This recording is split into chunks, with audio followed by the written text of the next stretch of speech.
Բաքվում սկանդալ է առաջացրել այն, որ Ղազախստանի մայրաքաղաքում կայացած երգի միջազգային մրցույթի եզրափակչում ժյուրիի ադրբեջանցի ներկայացուցիչը քվեարկության ժամանակ առավելագույն միավոր է տվել Հայաստանը ներկայացնող երգչին։ Հայրենիքում նրանից ոչ միայն բացատրություն են պահանջել դրա համար, այլ նաև պարտադրել են, որ ներողություն խնդրի կատարածի համար։ Թեմային հետևել է Արտյոմ Երկանյանը։ Արտյոմ, ինչպես է ժյուրիի այդ անդամը ինքը բացատրում։ Silkway Star կոչվող այդ երգի միջազգային մրցույթը կայացել էր Աստանայում եւ եզրափակչին ավելի քան 120 միլիոն մարդ էր հետևել եւ հենց այդ եզրափակչում Ադրբեջանը ներկայացնող ժյուրիի անդամը Սամիրա Էֆենդին, ով Եվրատեսիլ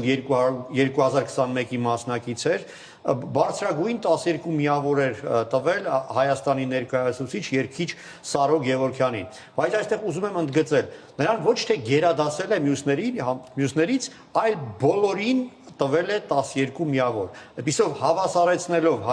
հայի շանսը մնացածի հետ եւ հնարավորություն տալով, որպեսզի հեռուստադիտողը իր քվեարկությամբ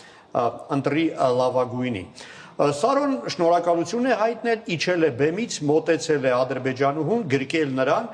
եւ դրանից հետո Ադրբեջանում այդ երգչուհուն սկսել են քննադատել, մեղադրել, հայտարարել, որ նա դավաճան է, որ ոչ միայն բանի համար, որ առավելագույն բալ է տվել հային, այլ ավելին թույլ է տվել, որ հայը իրեն գրկի։ Երեք երգչուհին մամլո ասուլիս է տվել եւ սկսել է արդարանալ, հայտարարելով, որ քաղաքավարությունից ելնելով է թույլ տվել, որ իրեն հայը գրկի։